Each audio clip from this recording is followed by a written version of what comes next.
Permethrin 25% 15 litre জলে, 25 ml অথবা UPL এর লেন্সার গোল্ড 15 লিটার জলে 25 গ্রাম। এছাড়া আপনারা ব্যবহার করবেন ট্যাবগড়, রোগড়, কেমগড়। ট্যাবগড় হচ্ছে আপনাদের টাটা কোম্পানির, ক্যামগড় হচ্ছে আপনার ক্রপ কেমিক্যালের এবং টেকনিক্যাল হচ্ছে ডাইমেথয়েড।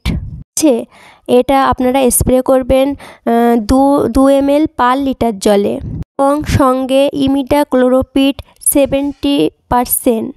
যেমন আপনাদের ভারতে বেতাল আছে, বায়ারের অ্যাডমার আছে, ক্রপ কেমিক্যালের নোবেল আছে, এগুলো আপনারা একসাথে মিশিয়ে স্প্রে করতে পারবেন।